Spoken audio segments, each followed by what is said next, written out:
গাছের কখন কোথায় জল প্রয়োজন সেটা আমরা এই প্রজেক্টের মাধ্যমে জানতে পারবো। কারণ আমরা অনেক সময় গাছে জল দিতে পারি না, রাস্তার কারণে গাছে পর্যবেক্ষণ করতে পারি না, সেই কারণে আমরা এই সিস্টেমটা তৈরি করছি। এটি যেহেতু একটা স্মার্ট ডিভাইস, মাটির ময়েশ্চারাইজার লেভেল চেক করেন, হিউম্যান টেম্পারেচার চেক করেন। দেখুন এবার আমরা কী কম্পোনেন্ট ইউজ করি সেটা আপনাকে জানাই। আমরা এখানে ইউজ করেছি অ্যানিরানো অ্যাজ আ মাইক্রোকন্ট্রোলার, পুরো প্রজেক্টটাই কন্ট্রোল করছে। তার সাথে সয়েল ময়েশ্চার সেন্সার, তার সাথে DHT11। দেখুন আমরা এটা দুটো অ্যাটাচ করছি, দুটো সেন্সার ইউজ করছি। এটা হচ্ছে সয়েল ময়েশ্চার সেন্সার আর এটা হচ্ছে DHT11। এটার কাজ হচ্ছে আমরা এটা যেহেতু গাছের গোড়ায় থাকবে তাই আমরা এটাকে অ্যাটাচ করে রেখেছি, আর এটা ওয়াটার প্রুফ করেছি, কারণ অনেক সময় গাছে জল পরে নষ্ট হয়ে যেতেও পারে।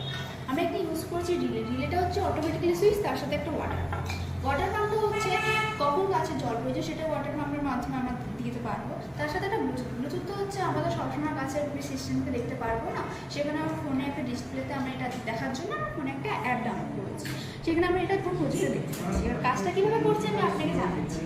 এরকম এটা হচ্ছে সয়েল ময়েশ্চার সেন্সার। যখন দেখুন আমরা শুকনো মাটিতে দিচ্ছি তখন দেখুন সয়েল তখন মানে বোঝাই যাচ্ছে মাটি শুকনো, তখন অ্যাডিনোকে পাঠাচ্ছি, তখন রিলেতে বলছে, আর রিলে অন হয়ে গেছে, আর অটোমেটিকলি তখন জল পড়ছে। কিন্তু যখন আমি ভিজে মাটিতে দিচ্ছি তখন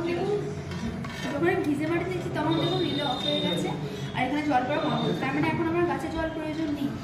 এইখানে আমরা ইউজ করছি PII সেন্সার। এটা হচ্ছে মোশন ডিটেক্ট করে, আমরা ফোনের মাধ্যমে জানতে পারি যখন এই চারিপাশে কোনো অবজেক্ট আছে কিনা সেটা আমাদের ফোনের মাধ্যমে আমাদের জানিয়ে দেবে। আমরা তখন এই ফোনের দেখুন দেখা যাচ্ছে এখানে মোশন ডিটেক্ট, তখন এখানে দেখা যাচ্ছে। এই কারণে আমরা এই প্রজেক্টকে কীভাবে ইউজ করতে পারবো, ব্যাটারির মাধ্যমেও করতে পারবো, আর ইলেকট্রিসিটির